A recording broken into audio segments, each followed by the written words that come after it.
I'm just checking with everyone to see how the sound is. If you can't hear, please let me know by typing in the chat box.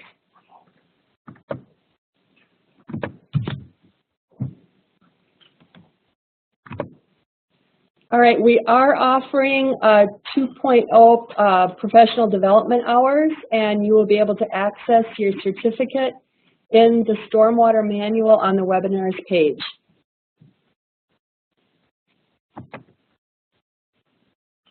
All right, I'm going to turn it over to Mike Trojan. Good afternoon, everybody. We're a little flustered here with the sound, but I think we're ready to go finally. So today I'm just going to give a real brief overview of phosphorus impairments and then turn it over to our three speakers. But the focus is going to be on understanding how 3 BMPs that are commonly used have maybe not worked quite as effectively as we had hoped or liked them to work. And those 3 are constructed wet ponds, biofiltration or bioretention systems that have an underdrain, and then street sweeping and tree litter management, which is kind of a broad category, but covers a lot of topics.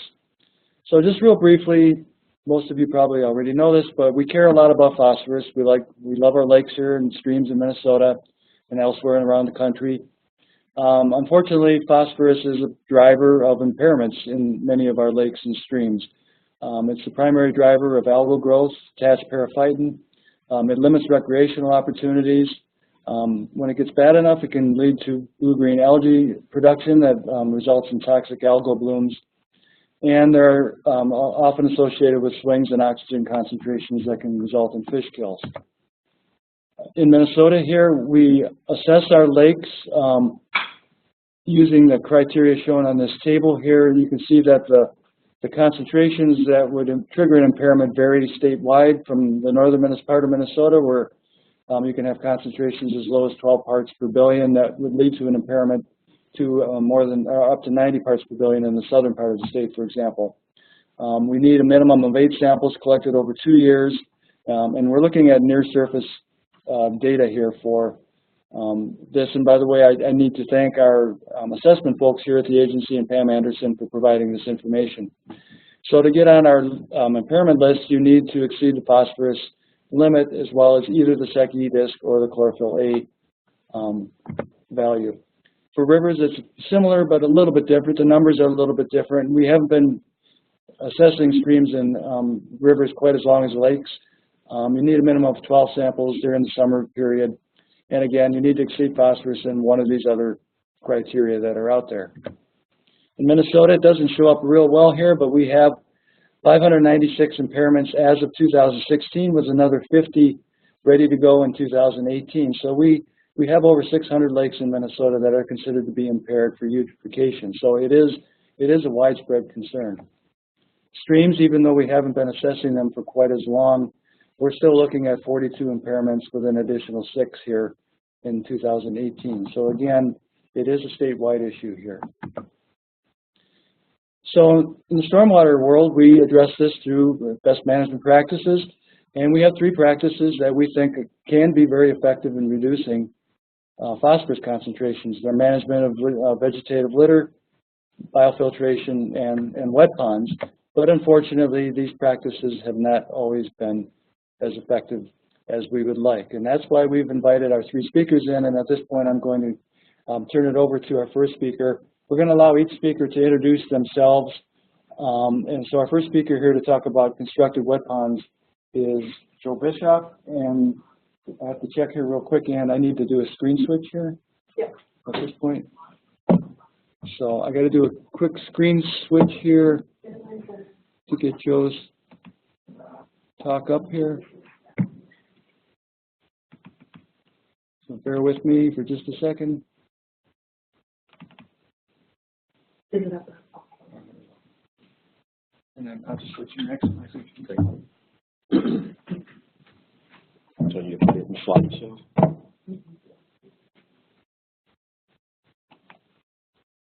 Perfect, great.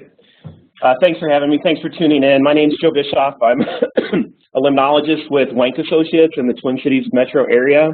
I work a lot on TMDLs, water quality issues, And I work with a lot of municipalities trying to manage stormwater for phosphorus control. So really what I'd like to talk about today is some of the limitations that we found of using stormwater ponds for phosphorus control, how we might be able to overcome those, and how we really need to start including some of these other issues into our assessment approach. I have to start by thanking a lot of my partners. This is from working with a number of different clients throughout the metro area, working with the University of Wisconsin-Stout on sediment chemistry. They provide a lot of data throughout this process that you'll see today. So here's what I'd like to accomplish today. I'd like to talk just briefly about watershed phosphorus cycle. What are some of the sources and our typical management approaches? And then I'll really dive into constructed ponds. And I'm going to include what I call stormwater wetlands. These are pond or wetlands that have been plumbed into the stormwater system and used for phosphorus or water quality control. So we'll talk a little bit about design, what the sediment phosphorus burial and release process is, and what the implications are for overall watershed phosphorus processing. And then talking about understanding and managing the watershed phosphorus pools. How do we go about doing something about improving phosphorus cycling in these watersheds to really make a difference? So what's the problem that we're facing? This is the outlet monitoring station for the Shingle Creek watershed. Shingle Creek is a first-tier suburb in the Twin Cities metropolitan area. And they put a lot of effort into trying to reduce phosphorus over the past 10 to 15 years. Since 2005, they've invested almost $12 million in water quality projects throughout the watershed. Municipalities put almost another $3 million in, and MnDOT has put another $2 million in. This is a tune of almost $17 million, and you can see in the trend on the box plot here, I don't know if the pointer works here, but you can see there's very little movement in terms of phosphorus. Now, my statistician will tell me it's a significant trend, but you can see for almost 17 million, it's very frustrating to put all that work and effort and not see really noticeable movement in the phosphorus concentration. So we started asking the question, why is this? Why are we having such a struggle with reducing phosphorus loading? Here's a study that's for Bass Lake, Pomerleau here. Flows down into Bass Lake, and Schmidt Lake comes in. And we did a 5-year TMDL monitoring review for that process. And so as a part of that process, what was interesting was we had phosphorus loading from a developing part of the watershed and from some areas where we were doing some stormwater retrofits and ponds, rain gardens, and some of those processes. And what you see is the phosphorus concentrations aren't really that high for an urban area, running between 170 and 200 micrograms per liter, but it was a soluble reactive phosphorus, that dissolved fraction, that was really surprising to us, where it made up a third or almost a half of the phosphorus loading into these lakes. And so we started asking the question, what's going on here? Why are we seeing this upward trend of dissolved phosphorus in the watershed while we're decreasing the amount of particulate matter that's coming into these? You know, we're having a pretty good success with TSS and some of the particulate phosphorus. So that led us to start thinking about this in some different ways. So when we think about watershed phosphorus management, there's kind of two ways we can control phosphorus in the watershed, the way I look at it. There's a phosphorus source management, right? This is what I would call behavioral types of projects, where you have to get people to change how they manage the sources of phosphorus. A phosphorus fertilizer ban was put in place in the Twin Cities metropolitan area, so that reduced the amount of phosphorus that goes in the watershed. Homeowner practices, how you deal with grass clippings, leaf litter, runoff management from your yard, some of these types of things, or street sweeping is more a behavior, how cities go out and sweep their streets. And you're going to hear more about some of these things from the other speakers. But what's interesting to me is, these are much more difficult because you have to change the behavior one by one of individual homeowners, or you have to go into home associations and do that. So being local government units and trying to do things that we know we can do, we really turned to more engineering approaches. And that was where we really put in sinks in the watershed. Constructed ponds to settle particulate phosphorus. We started to build these to settle phosphorus and get them out. We plumbed the wetlands into our stormwater system. The paradigm has always been for wetlands, if you put stormwater in a wetland, it comes out cleaner, so it's better. Is that really true, and where does that go? And then rain gardens and biofilters. So I'm going to focus on constructed ponds and stormwater wetlands is what I'm going to call them, and how they're operating and where we may be seeing some limitations in this process. So here's a standard constructed pond design. This is from the Minnesota Stormwater Manual, and you can see it, drainage comes into a forebay. It overflows into a permanent pool. You try to keep it at 6 to 8 feet deep to prevent anoxia. So you don't get re-release of sediment, and then it discharges out there. We typically size this for a 2.5-inch 24-hour rainfall event, so that you want your dead pool storage to be equal to that runoff volume, and then you'll get about 50% of the phosphorus removal based on a modeling basis. So this is how we design a pond. This is standard construction. So moving forward, just kind of keep that in mind. So we got to start thinking about once phosphorus enters into the pond, what happens to that phosphorus? How does it cycle? So here you can see this is from Sundergaard. It's just a simple representation. Phosphorus comes into the pond as either dissolved or a particulate fraction. The particulate fraction can sediment out and report to the sediments. The dissolved fraction will be taken up by algae and eventually sediment out from the pond, or it can flow through the pond to the outlet. Once it gets to the sediments, it can report to a number of different areas. It can be buried, so it's physically removed from surficial cycling, so it's no longer active in surface waters. Or it can report to a number of different phosphorus fractions, and I have those over here. These phosphorus fractions, iron, most of these are metal hydroxides that will bond phosphorus in the sediments. So iron, alum or aluminum is what we're looking at, calcium, and they're pretty permanent bonds. Some of these are more sensitive to environmental conditions than others. So iron fractions are sensitive to low dissolved oxygen. So phosphorus that binds to an iron hydroxide will be released under anoxic conditions. So we get this internal cycling in ponds. When we constructed the pond, we thought, oh, once it reports to the sediments, it's gone and we don't have to worry about it again. But what we're really seeing in ponds is some recycling of this phosphorus that may be undoing some of the efforts that we're putting in there. So what causes sediment phosphorus release? If we look at sediment redox reactions, once, excuse me, once the pond goes anoxic, you start to go through reduction and oxidation reactions in the sediments.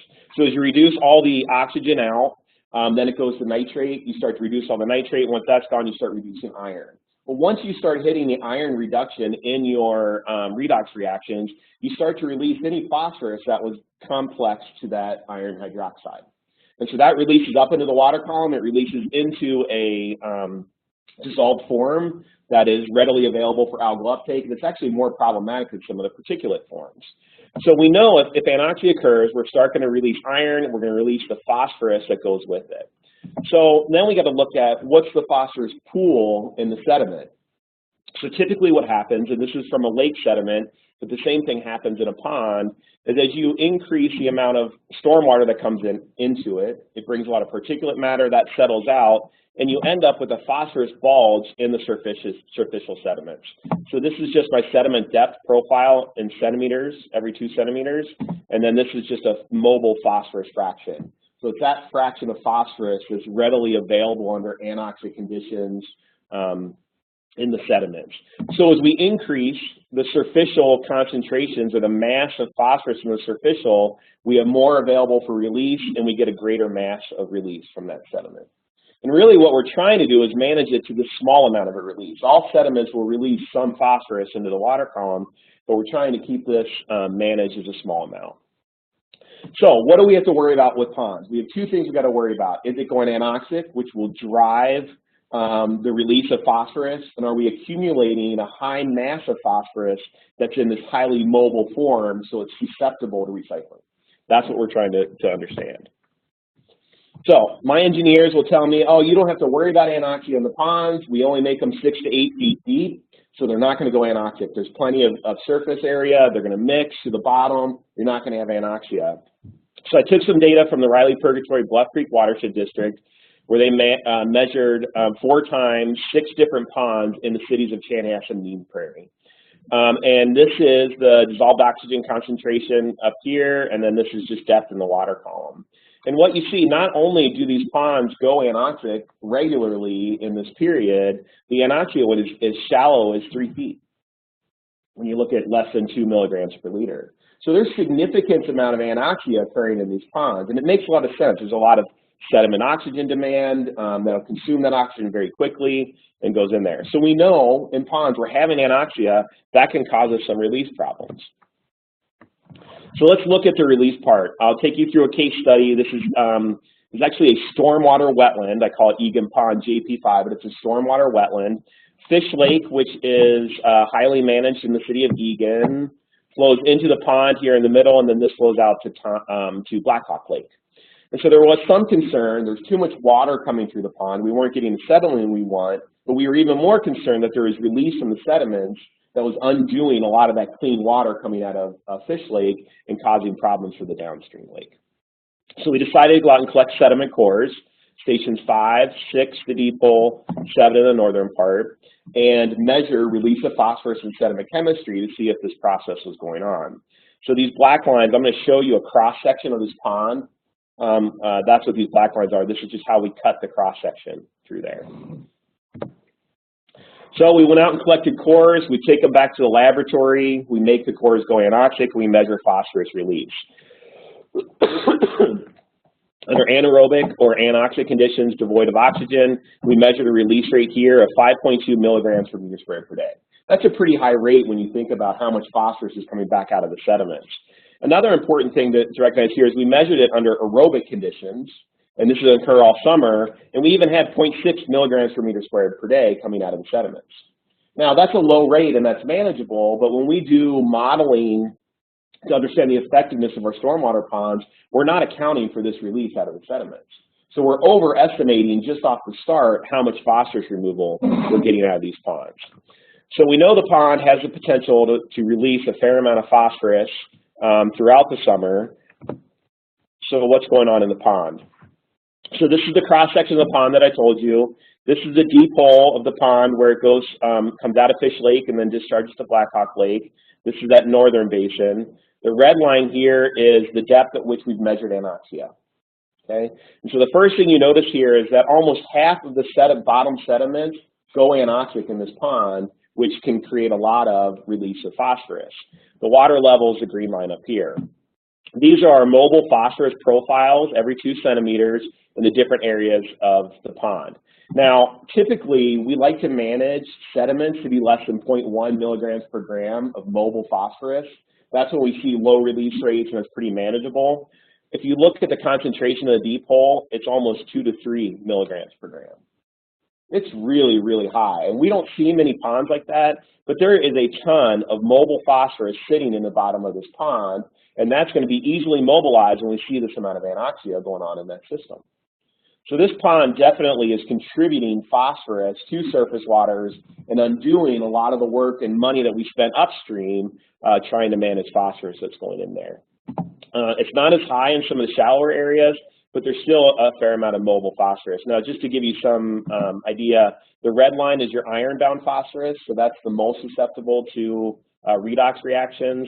The blue line is your labile phosphorus.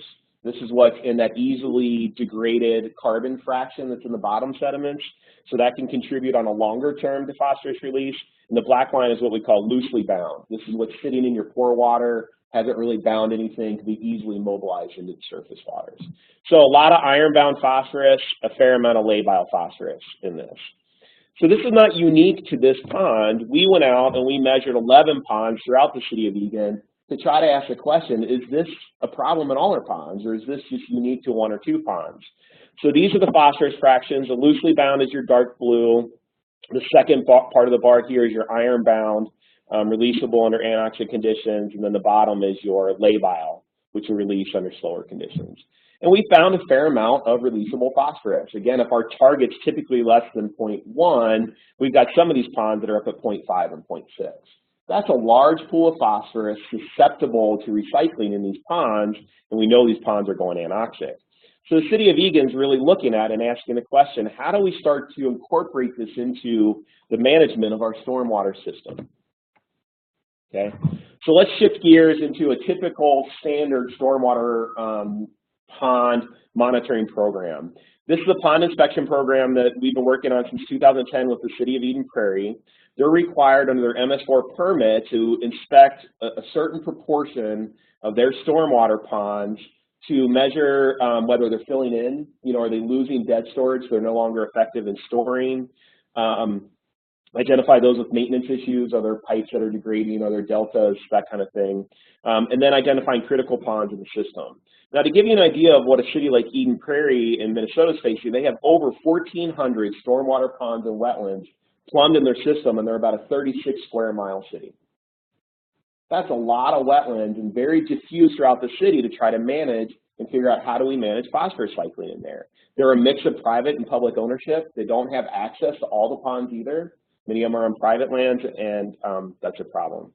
To date, they've been systematically working through the city to inspect all these, and they spent almost $1 million in inspection costs to go out and do this. It's a lot of money, and I'm going to argue that we've gotten little benefit out of that inspection program. It could be simplified. So I'm going to break it down. I can't go through the whole city, but I'm going to break it down to a lake that we're looking at close in the city of Eden Prairie here. This is the Mitchell Lake watershed. It's about a 120-acre shallow lake, average depth of about 5 feet, and it has almost a 950-acre watershed. In this watershed, there's about 45 stormwater ponds and stormwater wetlands that needed to be inspected to try to understand what's the phosphorus loading to Mitchell Lake, how can we manage it, where is it coming from? So if we look closer, these are 3 ponds that you'll run into, 3 different standard kinds of ponds. So this is a small subwatershed in Mitchell Lake. There's a large commercial industrial area to the western part that drains through this stormwater pond, standard practice for newer developments. And then it comes down through a number of stormwater wetlands before it reaches this stormwater wetland here and then discharges to Mitchell Lake. And then the southwest part has the same kind of complex drainage. 1814B, that's this pond right here, looks like this. This is a typical stormwater wetland, believe it or not. This stormwater wetland's been flooded by a lot of stormwater. We piped a lot of stormwater into it, so we deepened it in that time. We've been using it for settling. If we look at a constructed pond, 1813A on the bottom here is more of a constructed pond. You can see it's pretty circular in nature. It's constructed to the design standards that we talked about before. And then somewhere in between are ponds like this. This is a flooded wetland that has an open water area here that comes off the road, drains down into this very boggy, kind of marshy area, goes through another open water area, and then discharges to the lake. Okay? So these are difficult stormwater ponds to deal with. How are these really functioning? We put these into our standard water quality modeling where we just look at settling. Are we overestimating or underestimating their effectiveness? What's really going on in these systems? So if we look at these a little bit closer to remember those 3, this is what your typical pond inspection results would look like. We'd go out, we'd measure the permanent pool, and then we'd ask the question, is it designed to standards? And we use the National Urban Runoff Program standards, and then we've come up with a rapid way to understand if it's meeting those standards or not. So we just take from the watershed what the 2.5-inch 24-hour event's going to be, calculate that water volume, and compare it to the dead storage volume. If you have a ratio of 1, it's designed exactly to standards. Greater than 1, it's over the NERC standards and should be providing extra treatment to that watershed. If it's under that number, then it's underbuilt and needs additional dead storage. This is purely from a particulate phosphorus settling perspective. We're not talking about the dissolved fraction at this point. We're not talking about release. And so these ponds, all of these ponds are well designed or over-designed. 1841B is very large for the watershed and the amount of runoff. There should be no problem with the amount of settling that's going on there. And then we can calculate the percent removal of total phosphorus based on that residence time in Stokes' Law, just using P8. And then we come up with an estimated concentration. If this was the case in stormwater ponds and we had an estimated somewhere 100 to 150 micrograms per liter of phosphorus, we'd be doing very well in this watershed. Riley Purgatory Bluff Creek watershed went out and monitored it, and in 1841B, they got an average concentration, this is 8 samples, average concentration over 2 years of 1.9 milligrams per liter. That's a hot pond, a lot of phosphorus coming out of that pond. It's certainly not coming from the watershed. Where is it coming from? Almost all of these ponds, we over-predicted the amount of settling and the effectiveness for phosphorus control. Why is that? Is it an internal loading problem? What's going on in these ponds? So this is pretty common if you start to look at a broader scale across Eden Prairie where we had monitoring data from the watershed district. The orange bar here is our monitored data for phosphorus, and the green bars are predicted from the P8 model using Stokes' Law. In almost all of these cases, except for one, there's always the one oddball in the group, we've way over predicted how effective these ponds are in treating phosphorus. And in fact, we have some significant ponds that are discharging, releasing phosphorus back into the system that's going to undo a lot of the effort that we put into managing these ponds. So I would argue we've really got to start thinking about what's going on the internal cycling of these ponds. How do we manage that so we keep the phosphorus in those sediments, since we built this as a sink and wanted it to be a permanent sequestration of that phosphorus? So how do we do that? This is the City of Eagan. We're working on Carlson and Quigley Lake. This is Carlson Lake and Quigley. We have two major ponds that logistically were very difficult to do any kind of work in. They're very hard to get into. Any expansion, they're already oversized. So we asked the question, is internal loading a problem in these lakes? So you can calculate from your pond area, figure out what your release rate is from your lab experiments, and we know that any given year they're discharging 9.7 to 4.9 pounds per year. We can use our model data from PondNet in this case and figure out what's our sedimentation rate, right? We just take that equation and figure out the sedimentation rate, and what you find is that LP41 is actually a source of phosphorus. There's more sediment phosphorus release going on a mass basis than actual settling. So this pond is not helping the system, it's hurting the system with that legacy phosphorus that's in there. The case is a little bit better for LP44, where it's settling more than it's releasing, but we're not getting near the effectiveness that we wanted, and the released form is a soluble reactive phosphorus that's more problematic. Then we can calculate how much phosphorus, how much is sitting there waiting to be released in a mass basis in the top 5 centimeters. This is just that iron-bound fraction. And then if we look at the labile the labile organic fraction, that increases it even more. That's going to release slower in that process. So there is a significant amount of phosphorus sitting in the bottom of these ponds waiting to be released, undo all the efforts that we're putting out there. So how do we go about fixing it? So first, you got to start accounting for it when you're doing. If you really want to know what your phosphorus cycling is, you got to account for that internal loading. Then you got to ask the question, what can we do about it? Sediment excavation and disposal is the typical approach, right? We go out, we increase the dead storage to improve settling. We think that's going to increase the effectiveness. We could go out and say we're going to dredge that pond to remove high phosphorus sediments. I think that's problematic because of the way that these ponds are set up, and we'll talk about that a little bit. We can use metal hydroxides for phosphorus inactivation, where you can add aluminum, iron, lanthanum. There's lots of different metal hydroxides that are on the market that can be effective for minimizing the release of phosphorus from these pond sediments. And that's what this is actually an alum treatment on a lake here in the Twin Cities, where we're doing the same thing for the bottom sediments in the lake. Or we can manage dissolved oxygen. This is much more difficult. This takes an aerator, a fountain, takes much more engineering approach. When you're a city of Eden Prairie with 1,400 ponds, you want 1,400 aeration systems. Really probably not an effective approach. We'll talk about that a little bit. Okay, so sediment removal and disposal. This is what we did was we just looked on a cost per pound basis. If we were to go out and expand these ponds, it's really not very cost effective. Typically, you're getting small additional removal by cleaning out this pond, 0.3 to 1.4 pounds of additional removal in a year. That's very minimal when you're talking about TMDLs that require hundreds of pounds reductions, and you're doing it at a high cost, anywhere from $2,000 to $8,000 per pound of removal on a 30-year life cycle cost. So it's very expensive. It's not really practical in the Twin Cities because so many of these are stormwater wetlands where we have the Wetland Conservation Act laws to deal with, and so that can be kind of a problem. And the other problem is a lot of these sediments are contaminated with PAHs, so disposal costs can be very high. You got to take them to a landfill. We can't reuse those sediments. So this is what I would say a very ineffective practice and not very cost effective. So we've been looking at a lot of these types of practices and projects we've been doing, and what we're finding is that anytime you start to add adsorption media, so these metal hydroxides, something to bind it and hold it in the system, the cost effectiveness of your BMP increases significantly.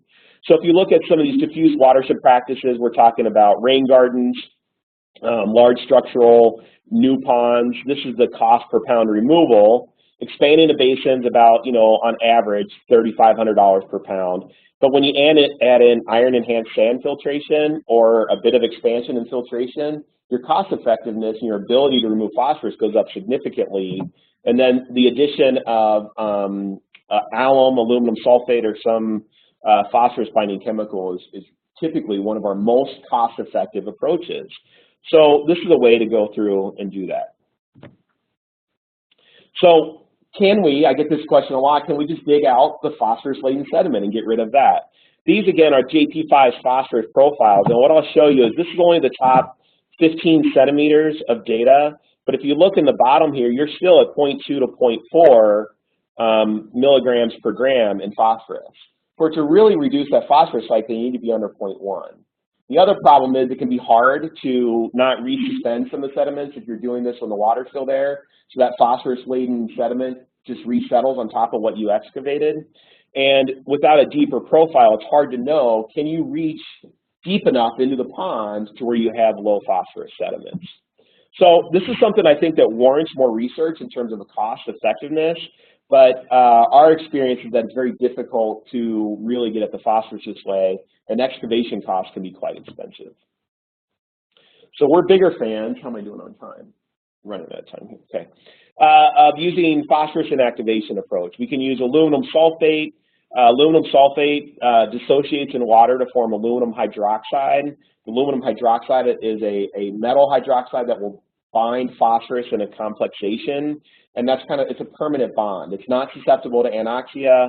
pH would have to go very low to break that bond, below 2, something you would never see in the environment. So we've used this since the 1970s in lakes. We've learned a lot about that. Can we use this in ponds? If we take those 2 pond examples that we did before, LP 44 and 41, what you can say is, what would it take for the initial alum inactivation cost? And that's to take the top 5 centimeters, bind it on aluminum so that it can't ever be released. So it's 137,000, 39,000 respectively. And then you can say, the new phosphorus that comes into the pond, how often do I need to retreat? Do I need to be out there every 5 years to inactivate the new phosphorus that might have some releasable?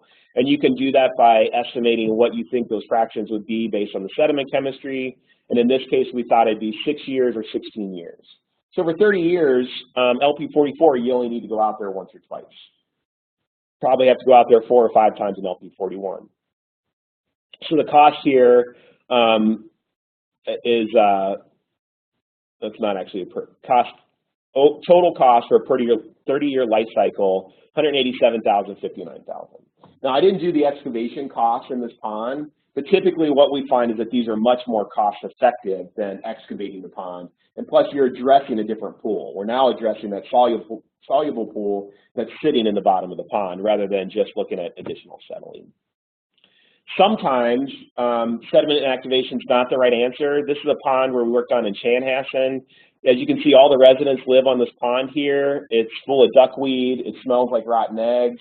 It was a problem for these residents that lived on there. We went out there. It was a clear hydrogen sulfide smell, so it was getting far enough down the redox reaction potential, releasing hydrogen sulfide. In this case, you're better off managing the oxygen cycle to prevent hydrogen sulfide release. That'll get rid of the smells. It'll keep that phosphorus bound into the sediments. And so we recommended doing some aeration in this one. Again, the homeowners were willing to have the discussion about managing the aeration system themselves, so it's easier for the city to take something like that on because the homeowners are willing to have that discussion. So, stormwater ponds for phosphorus control. These systems have a lot of legacy phosphorus in them from years and years of settling phosphorus, and so they're really potential sources of phosphorus. They're offsetting some of the efforts we're putting out for BMPs, and they're transforming it from a particulate phosphorus to a more problematic soluble phosphorus. Quantifying the watershed-wide phosphorus pools is really critical, and understanding how much this is undoing what we're doing and understanding that internal cycle of phosphorus in the ponds is critical to making some movement. And then finally, standard maintenance techniques are really not your most cost-effective approaches. You have to think outside the box and think, do we need to aerate it? Should we use sediment phosphorus inactivation techniques?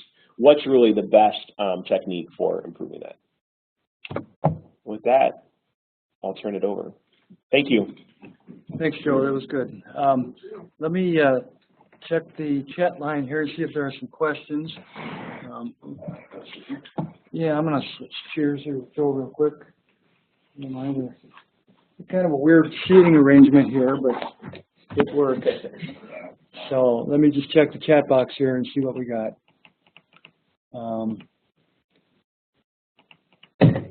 don't see any specific questions. I do have one or two for Joe myself here, but one of the questions is, will the slides be available after the webinar? And the answer, I never did ask you if that's okay. Totally fine, yep. So yeah, we will be posting all 3 presentations in the Stormwater Manual, and those should be up there by tomorrow at the latest. So, Joe, I do have a question for you. One, and then you kind of touched on it, which is traditionally, and I'm not an engineer, so correct me if I'm wrong here, but traditionally we've kind of built ponds, at least from the beginning, partly for rate control and that type of thing. But has there been any discussion ever of now starting to construct ponds with different designs more for water quality purposes to avoid, say, the issues that you see with anoxia and that type of thing? Yeah, I think for stormwater ponds, the best thing you can do is go to, excuse me, a regional pond approach. The problem with having 1,400 ponds is so diffuse throughout the city, it's very expensive to create access to those ponds, to get out through the city, know which ones you really have to treat. And so I think a regional pond allows you to do some of the sediment activation, have a constructed access to it, have it set up to do these types of systems. That saves a lot of money for the city from a cost. So I'm a big fan of replumbing the system and trying to go to more regional bases as much as possible. Okay. You know, you can keep some of those other ponds that are in there for the rate control, even if they're discharging phosphorus, if you can manage it on a regional basis at a downstream end. We do have another question here.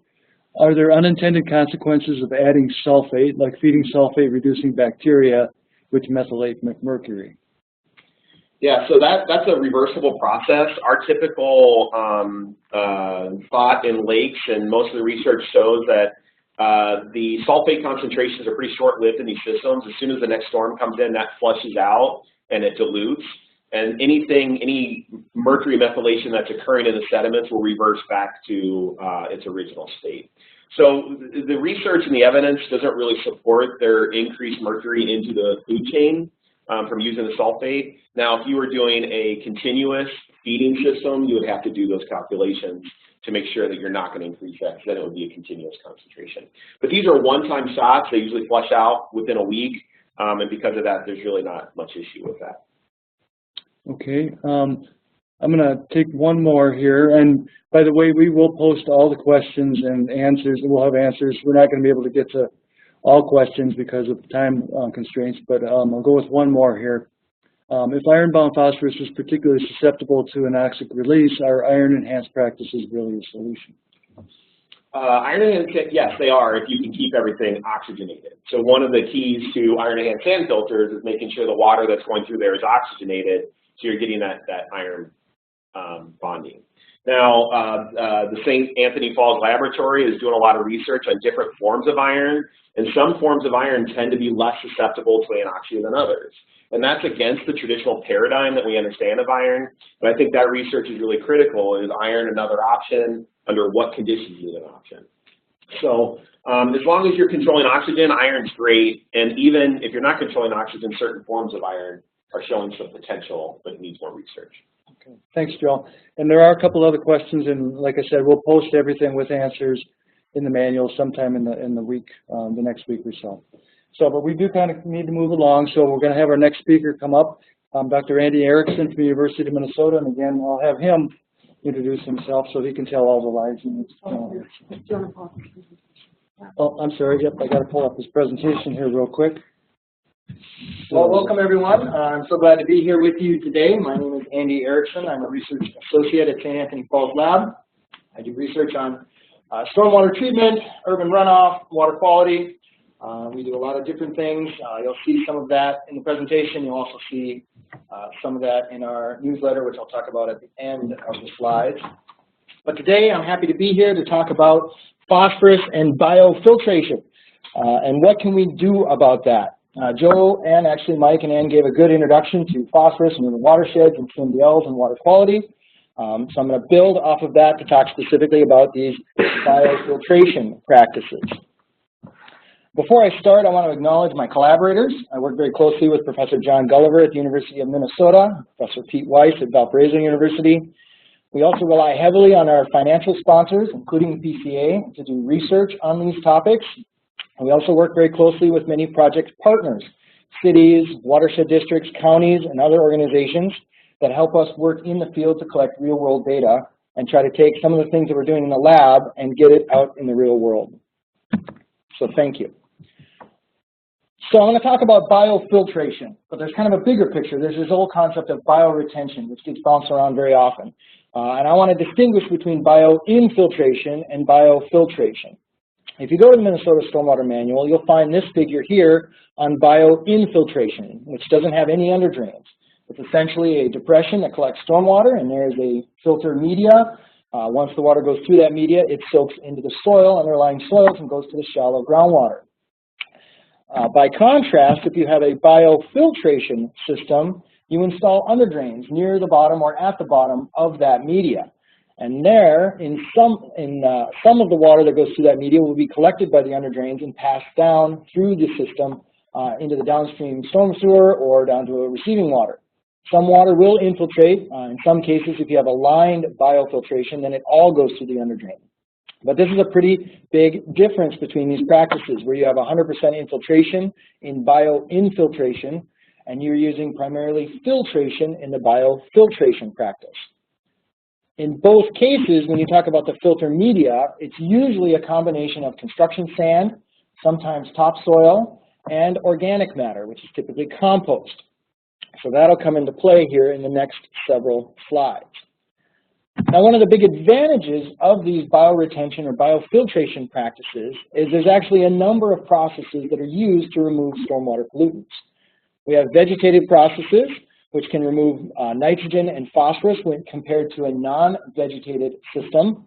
So the vegetation itself is providing benefit for nutrients. Some of the research is showing that if you have longer contact time, you can get more removal of those nutrients.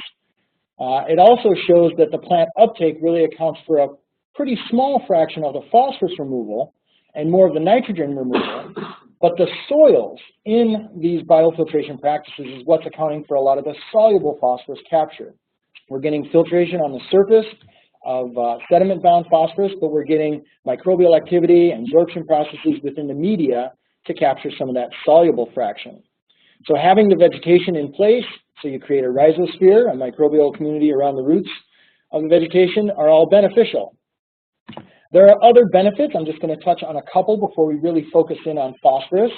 There's other research that shows the compost in these rain gardens or bioretention practices can work very closely with petroleum hydrocarbons, creating a community, a biological community, that can actually biodegrade these petroleum hydrocarbons.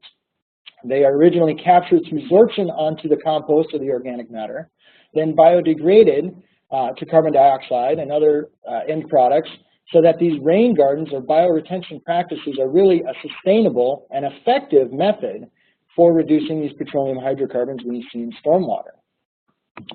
We also see capture of metals onto this organic matter.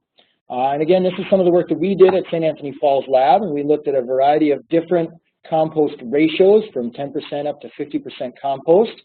And even for a roughly 12-inch depth of media, you can capture metals for decades or even hundreds of years.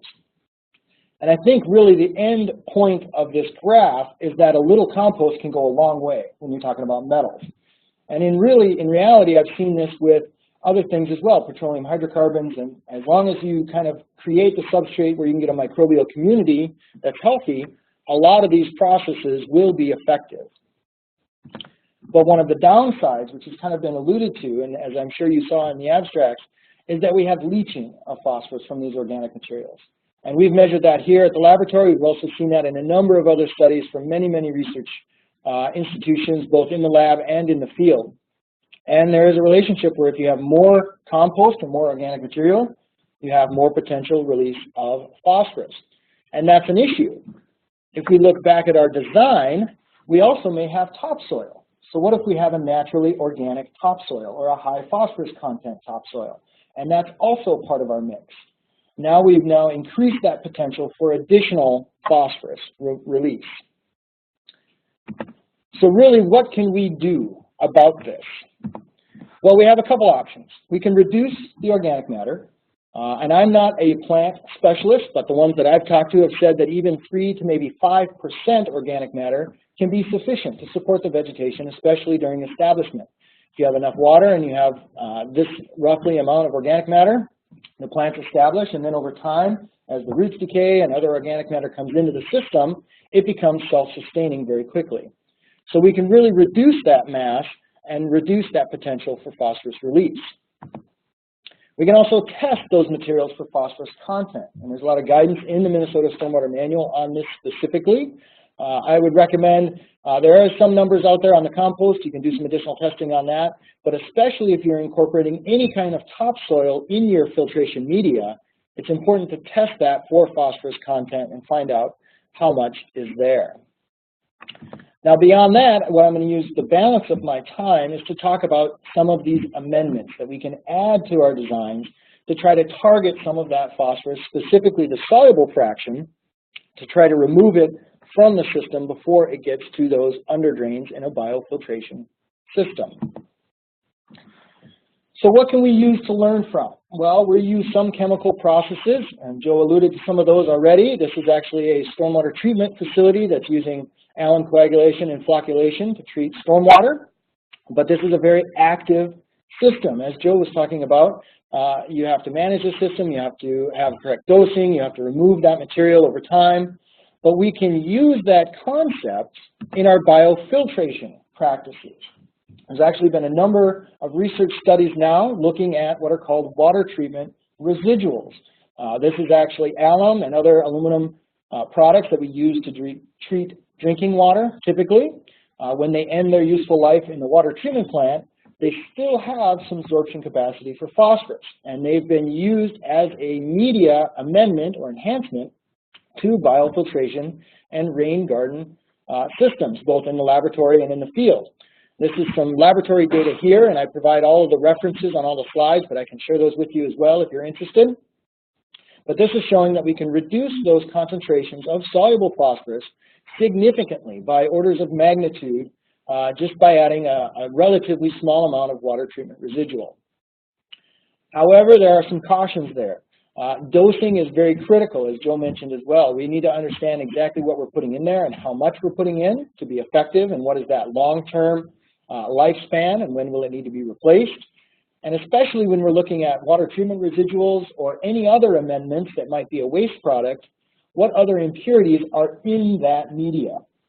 We might be removing phosphorus, but are we contributing something else to the system that's far more dangerous or has a much bigger impact? So that's the thing I always recommend when anybody asks me, have you looked at such and such as a media? And the first thing I ask is, well, what else is in there? So what's the purity level, and what's the content of other things that we should be concerned with? We can also look at other commercial absorbents. There's a number of products out on the market. Some are in the Minnesota Stormwater Manual, some are in other manuals and other guidance documents. And there's a variety of them that are used to remove not only nutrients like phosphorus, but also metals and hydrocarbons and pesticides and toxics. So in some ways, you can get a big bang for your buck by removing all of these things. Some of these have had third-party testing, some have not. We've done some of that work at the laboratory at St. Anthony Falls, and we've published that information. But all of those have a finite absorption capacity. So you need to know how long will it last and how long will it remain effective to know when it needs to be replaced. And you need to know beyond just, for example, phosphorus.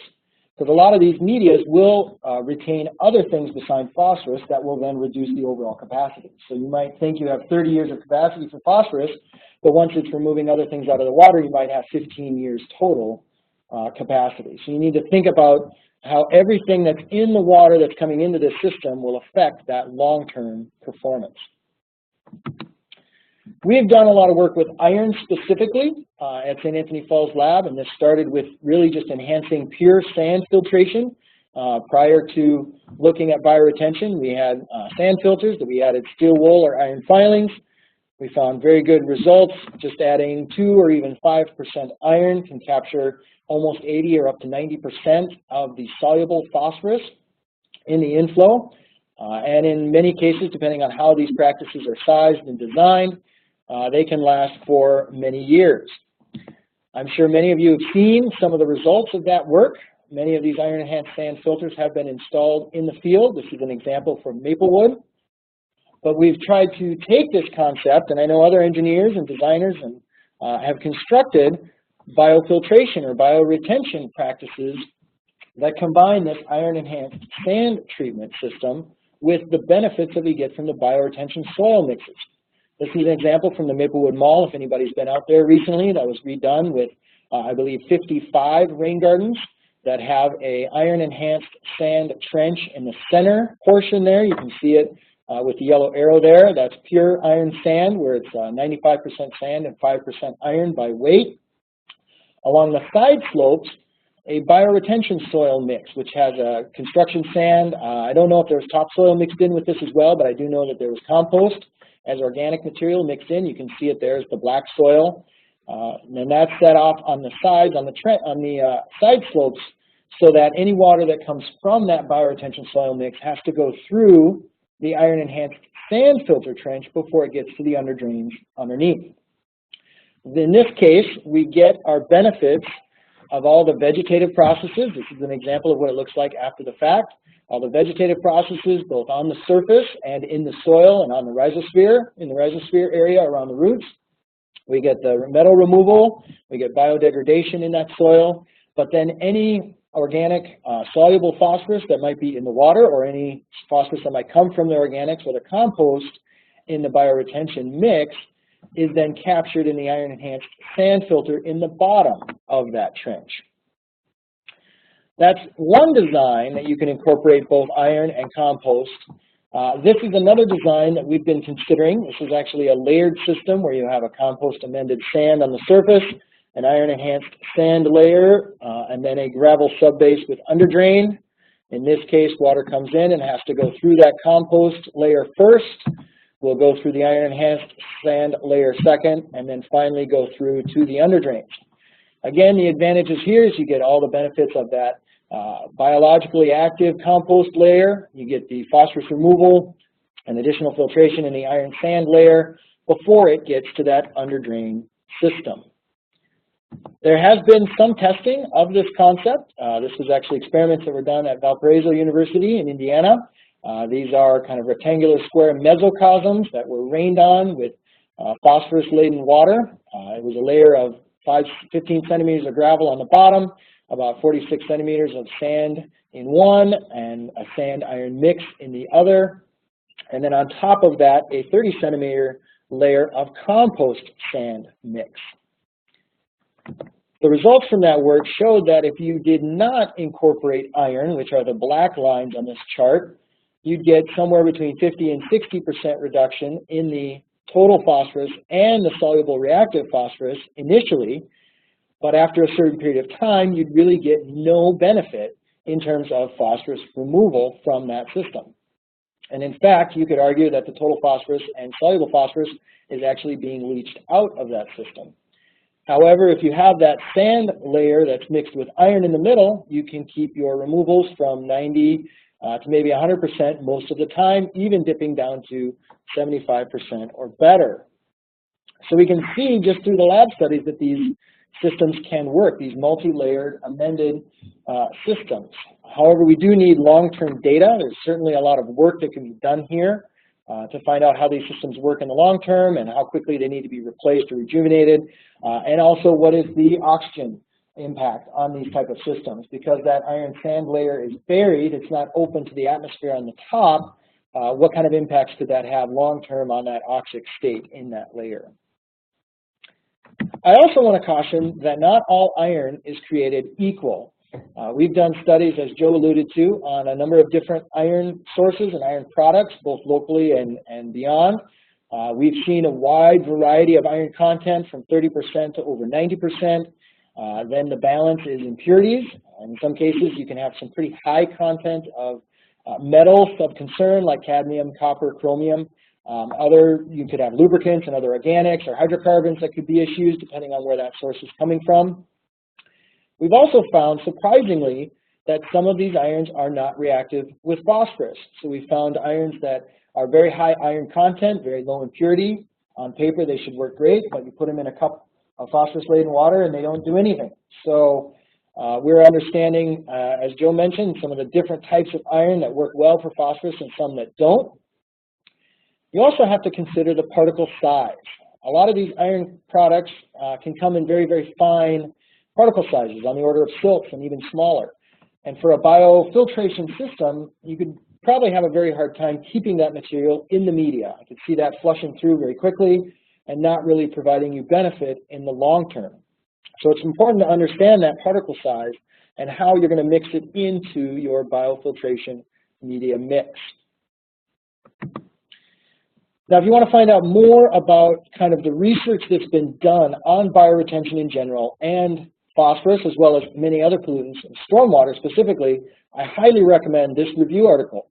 That was done actually by faculty and students and staff at the University of Minnesota. It was published in 2015. This is pretty heavily cited and is actually cites a number of many studies over the last 10 or 20 years. It talks about nutrients and talking about not only absorption, but microbial activity and vegetative processes. It talks about metals and organic pollutants, and really talks about the entire fate and transport process of these pollutants throughout a bioretention system. So if you want to see more data like what I showed today, this is the first place to start, and then from beyond that, go to not only the papers it references, but the papers that have referenced it since 2015. If you want to know more about some of the work that we're doing at the University of Minnesota in terms of stormwater, you can sign up for our Stormwater Updates newsletter. This comes out by email. You can sign up for it at our webpage, which is simply stormwater.safl.umn.edu. You can also contact me directly. My email address is at the end of these slides. You can feel free to email me and I'll sign you up myself. You'll also find on our webpage past articles of updates, as well as references to our journal articles and project reports, and other information on all of our stormwater related projects. So kind of in summary or conclusion, I think we've shown that biofiltration practices are both robust stormwater treatment practices, but also you could call them multidisciplinary, in that they're using physical, chemical, biological processes to remove many pollutants, including phosphorus. For our biofiltration system specifically, we add compost and sometimes topsoil to support the vegetation and that microbial activity in the rhizosphere, but that can release phosphate. So some of the things we can do is reduce the amount of compost we put into these systems. Commonly, we see 10% or even 30% compost in the mixes, and I really recommend getting down to 3 or even 5% compost if we can, to be able to just really establish the vegetation and get that system started on the right foot, and that'll minimize the potential for release in the long term. I'd also recommend testing the media for phosphorus content. Compare that to guidelines that are out there. If we understand what we're putting into these systems, we can have a better idea of what to expect to come out. And then, of course, we can add amendments. There's water treatment residuals, there's iron, there's other commercial absorbents out on the market. Many of these are viable. I do think there's much more work that could be done on these to understand cost effectiveness and lifespan and other interactions with the kind of complex water chemistry that we see in these urban stormwater runoff systems. But I think there are some good options out there to improve our phosphorus capture.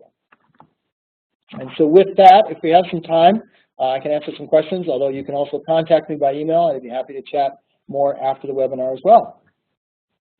Okay, we're going to play musical chairs here real quick and then see if we've got some questions here for Andy. Here's one. If iron-bound phosphorus is particularly, that was from a previous presentation, so let me see if we've got some other questions here. And I know we're short on time, so I'm okay skipping questions because I'm sure people have to leave.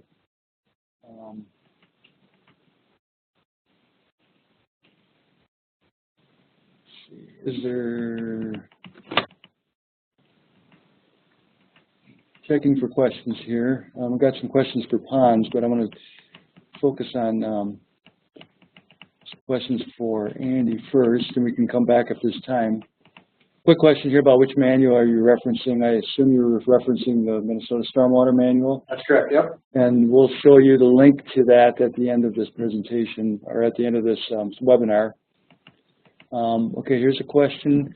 Many watersheds allow biofiltration systems to be upsized to meet their infiltration standard. Is this upsizing providing any benefits? What is the best approach when infiltration is not feasible? Pond upsizing versus iron enhanced types of treatment. I'm not sure exactly what that means, but Yeah, so the challenges obviously with upcycling is, there's always issues with scaling, understanding lifespan and how much water can you reasonably treat before you have overflow. Obviously, anything that overflows is not treated. You also want to have some retention time within that soil media. As I mentioned on one of the slides, if we have more time in the media, we get more benefits.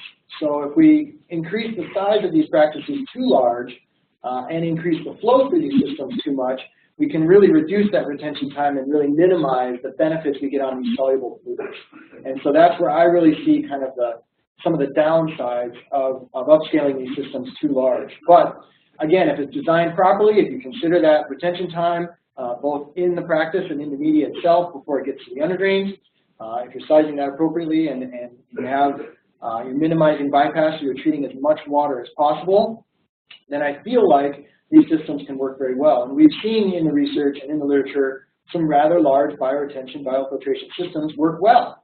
But they have to be sized properly and they have to be maintained. You have to understand what is that long-term lifespan and what needs to be done to keep them working. Another question here, actually two that kind of go together. As the iron-enhanced sand takes on and binds to the nutrients, do they lose their effectiveness over time? And if so, does it need to be removed and replaced at some point? Absolutely. So like I said, there is a finite capacity for really any absorbent that we might add or any amendment. It's important to understand what that capacity is going in, as well as what other things can use up those absorption sites. So it's certainly possible that other ions in the water will use that up, and it will reduce the capacity and the effectiveness on a much shorter time scale than you might expect. I always recommend collecting samples. Even if you just collect some grab samples of the outflow occasionally, you'll kind of see how this thing is performing in terms of what's coming out of the system over time. And that can give you an idea if your amendments are running out of capacity and running out of life. Okay. Absolutely. What is the additional cost for installation and maintenance for adding an iron filter? In most cases, it varies. It does depend on size a little bit and scale. Shipping costs can be pretty expensive for some of the iron products. But I've seen cost estimates that as low as 5% additional cost to add iron. I've seen some of the initial ones, again, when we were still kind of learning how to do this, how to build these things in the field, as high as maybe 20% additional construction cost. But still, 20% additional is not much when you get at a fraction that you can't normally touch at all. But if you can get it down to 5%, that's usually very good. In terms of maintenance, they do need a bit more inspection. Filtration practices in general require more maintenance than most other stormwater treatment practices. And when you look at biofiltration, you also have to manage that vegetation. So there's not really a lot of additional maintenance when you're talking about iron, other than having to replace the entire media once it's filled up. And one thing that maybe I would add to that too is when you're considering additional costs, you have to remember that if you have a biofiltration system that's actually contributing to a water quality impairment or a constructed pond that's contributing, you have to look at the costs downstream to that receiving water body and of not getting that restored too. So I would touch on so sometimes the extra cost is worth that benefit in the backside. Is there a movement by watersheds and municipalities to promote or require use of iron-enhanced sand? I don't know if there's any watersheds, and maybe somebody else might know this better than me. I don't know if there's any watersheds that are necessarily pushing some of these systems, but I know a lot of watershed districts now allow these kind of amended systems, whereas previously the rules were just kind of written that you couldn't do it. I've seen a lot more flexibility in the rules to allow these systems, and in some cases it's the only thing you can use right now. It's kind of the state of the art. When you have systems where you have very high soluble fractions and you can't remove it any other way, unless you're going to go to a very actively managed system. So. And then there's a question here which I'll take a stab at, but you can correct me if I'm wrong, which is, what about pretreatment for solids prior to bioretention? I think the concern here isn't so much the pretreatment, it's what's happening in the biofiltration system and with the compost leaching the phosphorus. So that's the concern. I'm not sure pretreatment would well, pretreatment does change that treatment train system a little bit, so you can get conversions within your pretreatment systems, which could affect what's coming into your biofiltration. But again, I think if a biofiltration system is designed properly and sized properly, I feel like it should work adequately. It's certainly going to ease maintenance on your biofiltration if you have a pretreatment system in terms of removing sediment, because then you're not having to try to remove sediment around these densely vegetated systems. And there is, looks like there's some more questions coming in, but I think we're going to move on. I will ask one real quick question, if you wouldn't mind, just really quickly. You touched on it a little bit in your talk, but this seems to be an area of active research. If you could just briefly mention a couple things that might be coming down the pike in the next few years, research-wise. Yeah, there's certainly a lot of work and a lot of effort looking at some of these advanced treatment systems, looking at different media. We've done some of that work in the past, but I know some of that's going to come back around again. We at St. Anthony Falls Laboratory actually do a lot of third-party testing for vendors. So we'll do whether that's a structural practice or absorbent media. So that is still kind of coming through the system, and that's growing. I do know that there's certainly going to be work in the near future, at least we're hoping to do work in the near future on these treatment train systems, where we're combining multiple different treatment practices in series and trying to understand how do we get the most bang for our buck and what's the most cost-effective kind of balance of different practices to get at everything we really need to control. Great. Thanks, Andy. Thank you so much. Good stuff. Again, just a reminder for those of you, I'm sure most of you are aware, we had some technical difficulties early, so we are running a little behind here. Please stay with us. Dr. Sarah Hobby now will be the next speaker to talk about trees as sources of nutrient pollution to surface water. And again, I'll have her introduce herself, if that's okay. Thanks, and thanks for sticking with us here and bearing with the technical difficulties. So I'm a professor in the Department of Ecology, Evolution, and Behavior at the University of Minnesota. My background is in ecosystem ecology. I study carbon and nutrient cycling and plant-soil interactions. So trees are getting a lot of attention in the stormwater community, but I think in a couple of different contexts that in some ways are a bit opposing. So I just wanted to touch on that briefly. There's a lot of interest in using trees as a part of green infrastructure to reduce stormwater volumes, because trees can promote interception, evapotranspiration, and infiltration. But at the same time, trees can contribute nutrients to stormwater. And I think it's important to realize that even if increasing tree canopy cover reduces stormwater volume, that you can actually increase the concentrations of nutrients in stormwater, and your total loading can increase. And so I'm going to be talking about how trees can increase nutrient loading. And I just want to point out that when you plant trees next to impervious surfaces, that trees take up nutrients from the soil. They invest those nutrients in their leaves and flowers and fruits and seeds. And in the fall, when leaves drop, the plant only reabsorbs about 50% of the nutrients in those leaves before they drop to the ground. And if those nutrients fall on impervious surfaces, there's nothing to prevent them from moving downstream unless they're removed from the street. And I also wanted to point out that we often think of leaves as the problem. Leaves falling into streets definitely is the major way that trees contribute nutrients to streets and stormwater.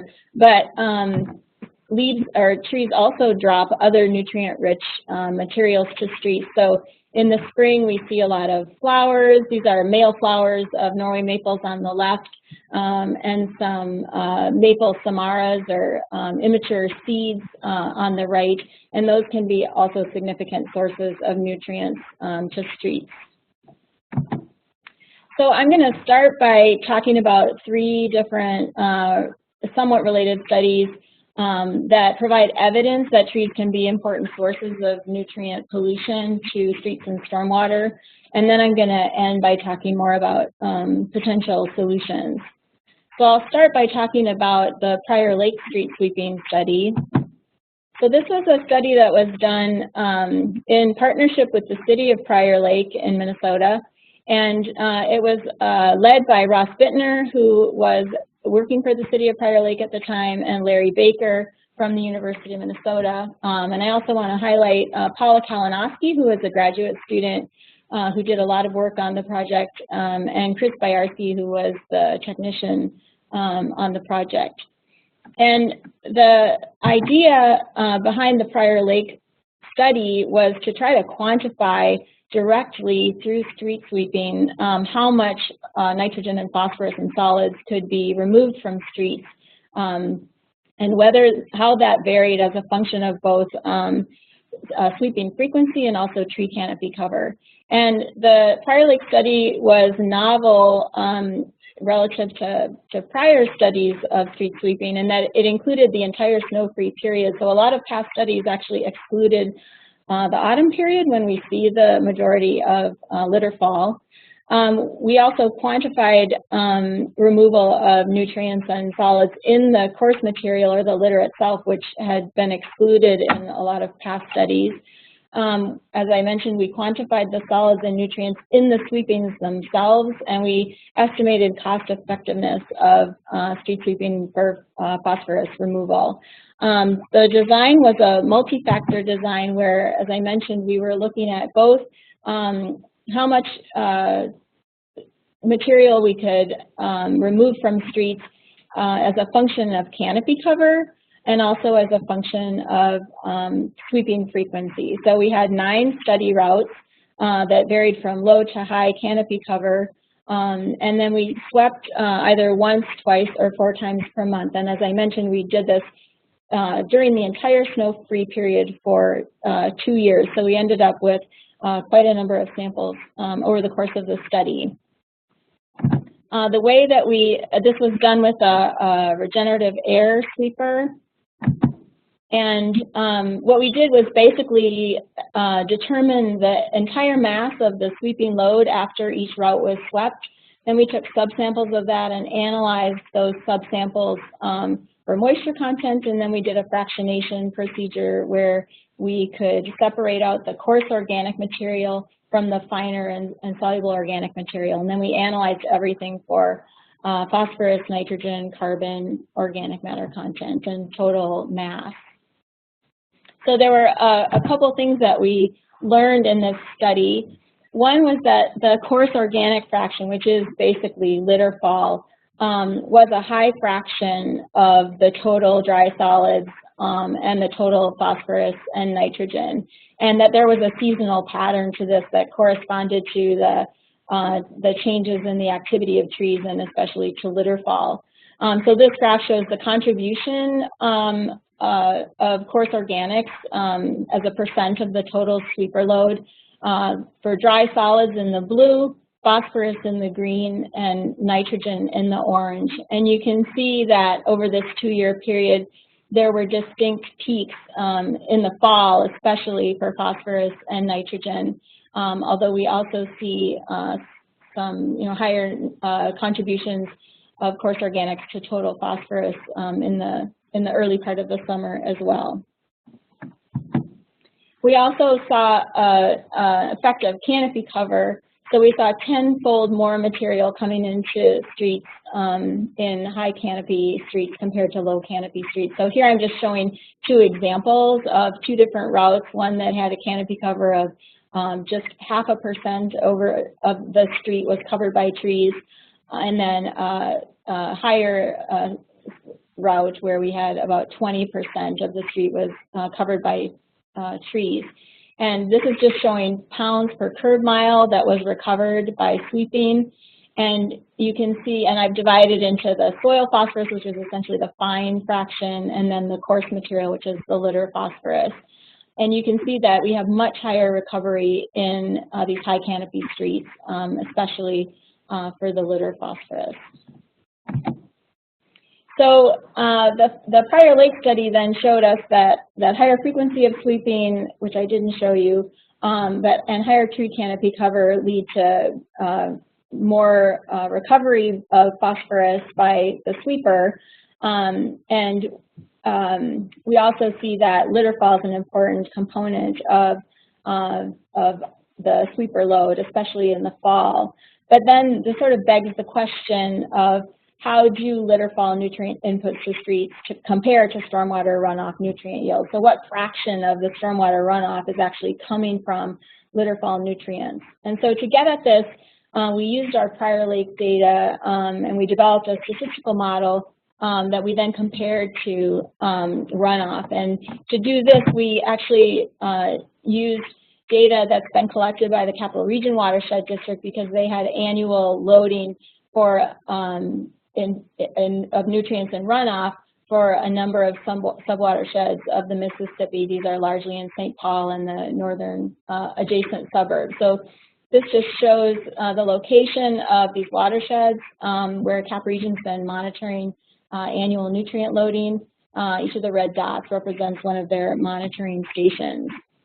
And so what we did was we took our high frequency street sweeping information, so where we were sweeping 4 times per month, assuming that we're capturing most of the litter fall in those sweepings, that not a lot of the litter fall is being lost to the storm drain in between sweeping events.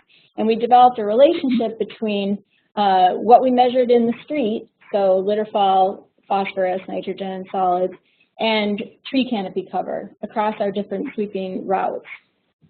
And then we mapped that onto a high resolution tree canopy cover map that was produced at the University of Minnesota for the Capital Region watershed, sub-watersheds, where they have annual loading data.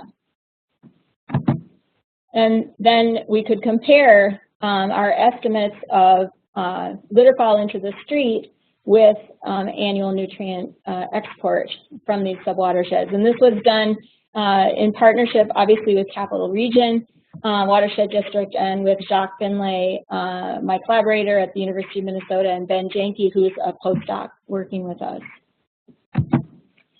So this figure shows fractional canopy cover over the street. So this is the proportion of the street that's covered by tree canopy.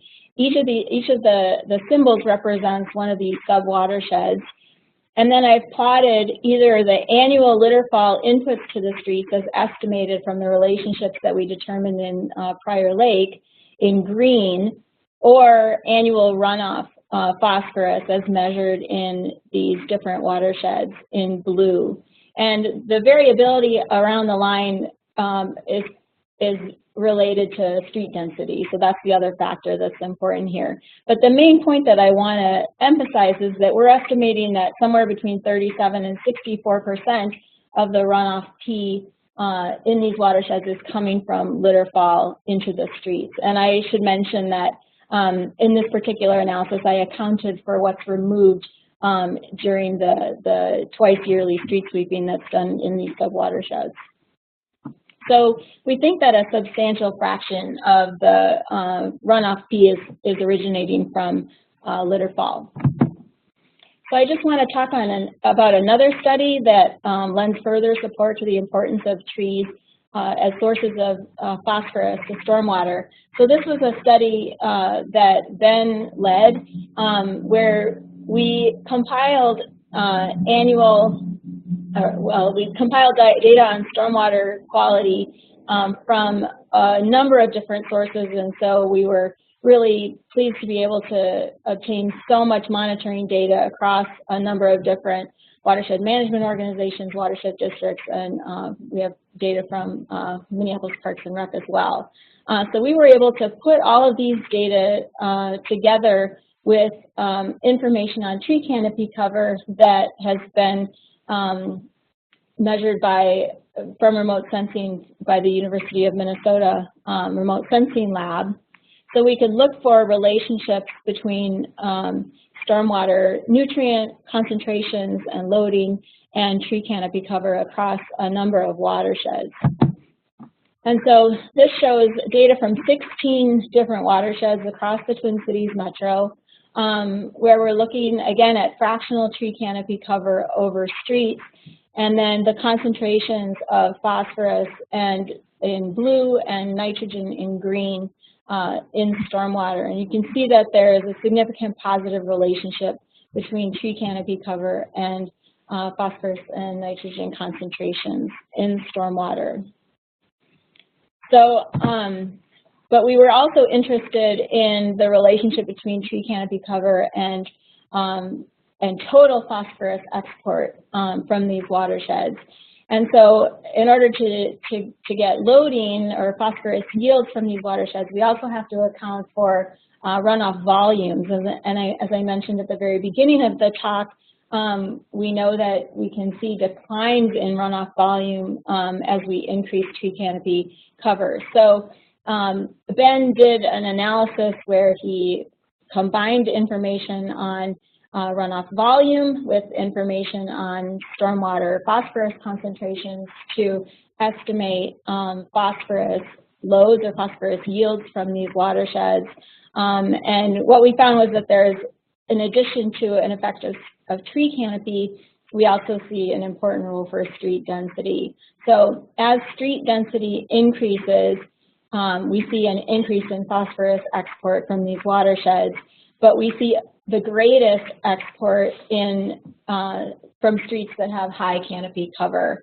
And this is true at all of the street densities higher than 10 kilometers per square kilometer. So it's what this tells us is that the increase in concentration of stormwater phosphorus caused by having higher tree canopy more than offsets the runoff reduction, volume reduction, except at very low street densities. So then I just want to zoom in and look at one highly residential subwatershed that CAP region monitors. This is the Arlington Hamlin underground facility, and look at what we see at stormwater phosphorus concentrations over the season. So this shows stormwater phosphorus concentrations basically over the entire year. So this was a situation where we were able to get high resolution data over the entire year. And you can see that there's a big peak in stormwater phosphorus concentration in the fall that corresponds with the time when autumn litter fall happens. We also see another peak at leaf out, and this is when we see a lot of flowers and seeds and the little bud bracts that enclose the buds over the winter, falling into the street. And then we see an additional peak at snowmelt. And the snowmelt peak could either be a result of leaching of material that didn't get swept the previous fall, or runoff over frozen soils, or phosphorus that's accumulated in the snowpack. It's probably a combination of all three. All right, so then the final study that I want to mention is not a study that we've been involved with at all. This is a study that Bill Selbig did in Madison, Wisconsin.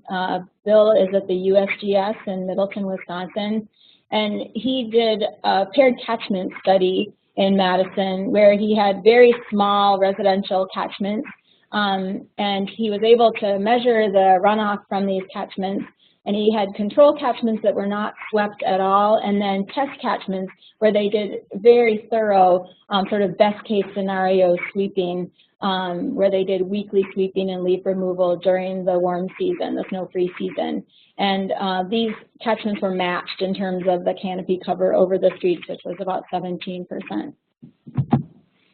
So this figure shows the mean monthly concentrations of total phosphorus in runoff.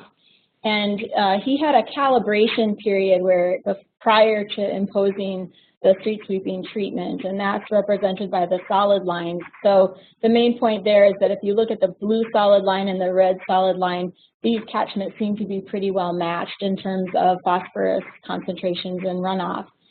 Then during the treatment period, which is represented by the dashed lines, you can see that the treatment greatly reduced phosphorus concentrations compared to the control. And this figure actually shows phosphorus yields and in the control and treated catchment, and you can see that there is a great reduction in phosphorus yields, and it's particularly because of the reduction that you get in the fall in this treated catchment. So taken together, I think all of these studies suggest that tree litter fall is an important source of nutrients to stormwater. And so what I wanted to talk about for the remainder of my time is solutions. And I want to talk about solutions at the municipal scale, at the neighborhood scale, and at the scale of individual households or residents. So at the municipal scale, our prior lake study suggests that enhanced street sweeping that is targeted in high canopy neighborhoods and during the times of year that where litter fall is the greatest, so particularly the autumn, can be very cost effective in reducing phosphorus loading of stormwater. So as part of the prior lake study, Paula developed a street sweeping calculator tool, and this is a spreadsheet calculator that enables the user to estimate the cost and amount of solids and nutrients removed under different street sweeping scenarios. So as part of the prior lake study, we kept careful records of how much fuel it took to run the routes, how much labor was involved, so how much depreciation occurred on the equipment, and so we could estimate the costs of different of street sweeping. So the questions that then can be asked with the calculator tool are how much solids and phosphorus, can I remove for a given budget, or what is the lowest cost to achieve a particular removal goal.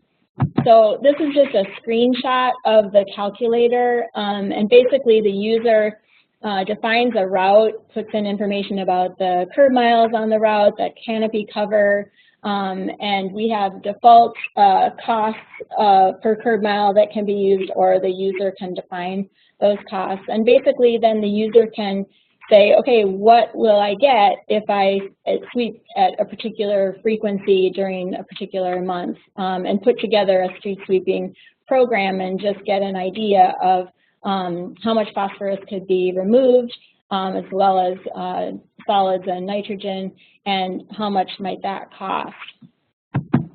And so here's an example of output that you could get from different scenarios. So the different rows represent just sort of random scenarios where the user has said, I'm going to sweep, once in March and once in October, for instance, with scenario 1, or twice in March, twice in April, once in May, 3 times in October, 2 times in November for scenario 11.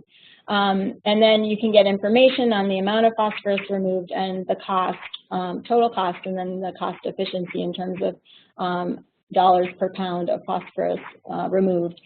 And so if we want to know, for instance, what is the lowest cost to remove 35 pounds of phosphorus per year, the answer would be scenario 10, it would be $2,880.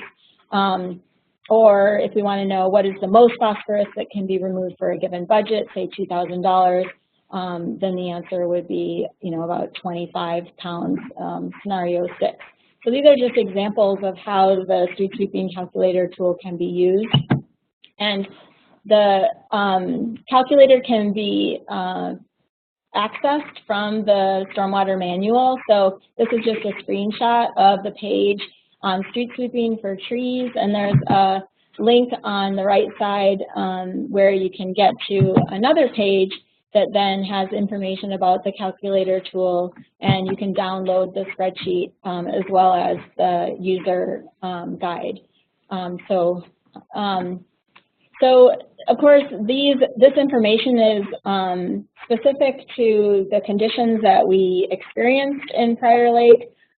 So the kind of sweeper, obviously, the weather conditions that influence the moisture content, for instance, and the tree canopy conditions, and the species composition. But I did want to, oh, sorry, I'm getting ahead of myself. I just wanted to, this is important, I just wanted to point out that this is the kind of information that we learned from the Prior Lake study.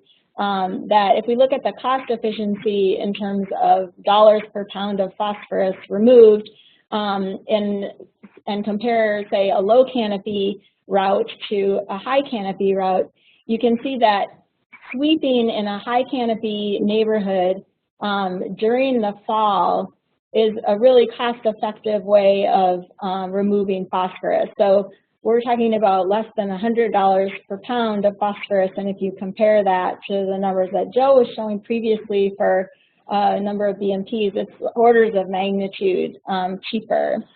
And it also reduces then the downstream maintenance costs and things for other BMPs that both Andy and Joe were talking about. So I just want to say that in terms of, sort of moving to a way to credit street sweeping as a way of recovering phosphorus, one way that we think holds some promise is that if we use a subset of the data to predict the remaining data in the prior lake study, and we look at how well we can estimate recovered phosphorus from either curb miles swept or the fresh load weight or the dry load weight, we find that we can actually do a really good job of predicting the measured phosphorus that's recovered from the dry load weight. And so something that maybe holds promise in terms of developing a way to credit phosphorus recovery for street sweeping would be, if cities are able to at least keep track of the mass of material that they remove in street sweeping, if they know something about the moisture content of that, they can probably get an accurate picture of how much phosphorus is being removed through street sweeping. And I also just want to point out that for the watersheds that these CAP region watersheds that we've been working with, I estimated how much the typical twice per year sweeping in those watersheds removes of the litter fall phosphorus inputs to streets, and is only about 8%. So I think there's a lot of potential here to really increase the amount of phosphorus that's being kept out of downstream surface waters, downstream BMPs using enhanced street sweeping. But of course, there are challenges with street sweeping, so I just wanted to touch on some of those, and a couple of them are depicted in this picture. So you can see that obviously to sweep streets, you have to restrict parking, and that can be a nuisance for residents. Also, in this picture, you can see that the sweepers are going through at a time when about half the leaves are still remaining in the trees and have yet to drop. So we did a little citizen science project with residents in one of the neighborhoods in St. Paul, and had residents keep track of tree phenology, so the timing of biological events over the season, including litter fall. And they entered those data into the Minnesota Phenology Network. And so then we were able to get information on when different common street trees are dropping their leaves. And so each of the green bars in this figure shows the period over which these different species dropped their leaves in this particular year. This is 2013. And then the sort of dashed window shows when this particular neighborhood was swept, and these neighborhoods are only swept once in the fall. And then the gold bar shows when St. Paul was sweeping the entire city. And so the main thing that I want you to notice here is that in this particular neighborhood in this year, a lot of the trees had dropped all their leaves a considerable time before the street sweeping occurred. And so if, that means that those leaves were in the street, being driven over, fragmented, and there's opportunities for those leaves to be washed down the drain before they were swept up. On the other hand, there were neighborhoods in St. Paul that were swept before the majority of the leaves dropped for a number of these species. So it's really hard for a big city like St. Paul or Minneapolis to hit the timing right so that they're actually sweeping when the majority of the leaves are in the street. So that's another challenge. So just to summarize the sort of pros and cons of enhanced street sweeping, the pros are that it can be very cost effective if targeted appropriately to high canopy neighborhoods and to the right time of year. It not only reduces, phosphorus loading downstream, but it also reduces solids loading, and that can mean that there are reduced maintenance needs for any downstream BMPs. The cons are that it's hard to time. And we know that, the timing of leaf fall changes from year to year depending on the weather. Obviously, it requires capital investment in sweeping material, and it can be inconvenient for residents. So I just wanted to touch really briefly on neighborhood coordinated leaf removal efforts. So this is a more decentralized way of managing litter-fell in streets, and I want to highlight an example of this. This is the Como Active Citizen Network, which was organized by Jana Kaywood in collaboration with Lindsay Schwantes and Jessica Brommelkamp from Capital Region Watershed District, where basically they have organized neighbors to come together to augment the city's street sweeping program. And they just produced a report, and I've included a link at the bottom here where you can access this report, but I wanted to summarize some of the lessons that they've learned from this effort.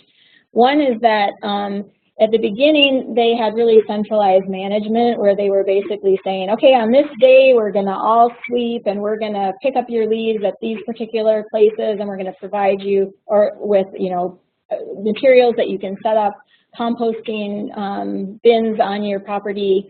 And that, as the network grew, that just proved to be really unsustainable. And also it meant that it was less nimble in terms of allowing the residents to time their pickup efforts to when the leaf drop was actually happening on their streets. So they've shifted now from a top-down management style to more of a network organizing. So they're really letting the residents basically take care of all of the timing and the disposal of leaves and that sort of thing. They also learned that it was much more effective to shift from sort of a we are educating you mode of engaging residents to inviting residents to participate. So I think the pros and cons of this neighborhood coordinated leaf removal is the pros are that it, again, is cost effective because it's totally volunteer based. It's very nimble in that it's possible to target the streets when the leaves are actually coming down. It engages citizens around water quality issues, but on the con side, it's difficult to control whether, where, and when it happens. There's a danger of having participant fatigue. It's also unclear how scalable this is, and I know that's something that Jana is interested in trying to figure out. And then finally, I wanted to mention individual adopt-a-drain programs. So there's been a lot of encouragement of individuals to adopt a drain. So basically to choose a drain that's close by to their home and keep that drain clear of debris. So I wanted to just talk about some of the pros and cons of these individual efforts. On the pro side, again, it's cost effective and nimble and engages citizens the same way that the neighborhood efforts do. On the con side, again, it's very hard to control whether, when, and where this happens. It's also hard to assure quality. One of the things that I think residents probably don't understand is that not only is it important to clean out the drain, but all of the curb upstream of that drain has to be kept clear as well, or during a heavy rain event, all of that material is going to wash into the drain. Again, there's a danger of participant fatigue, and again, we don't know how scalable this is. So I wanted to just highlight what I see as some of the research needs. I think we really have to understand, there's a lot of potential for enhanced street sweeping to reduce phosphorus loading of stormwater, but obviously municipalities, or at least some municipalities are sweeping much more frequently than others. And so I think we need to understand what are the barriers to enhanced street sweeping. Why aren't more cities sweeping more? And what are the most important barriers? I think we need to develop mechanisms for crediting phosphorus removal through street sweeping and do comparisons of the cost effectiveness of street sweeping versus downstream BMP maintenance. I think that we need to extend what we did in Prior Lake to neighborhoods with higher tree canopy cover. The Prior Lake neighborhoods had a maximum tree cover of 20%, and we have a lot higher canopy cover neighborhoods around our metro area. And then I think we need to better understand the effectiveness and scalability of these neighborhood and individual efforts. So in conclusion, I think enhanced street sweeping can be effective as a tool for improving water quality, but it has to be implemented appropriately, and that means targeting high canopy neighborhoods and targeting autumn leaf drop and spring leaf drop, or spring litter fall. And neighborhood and individual efforts hold some promise, but we have to figure out how they can be sustained and how they can be implemented at scale.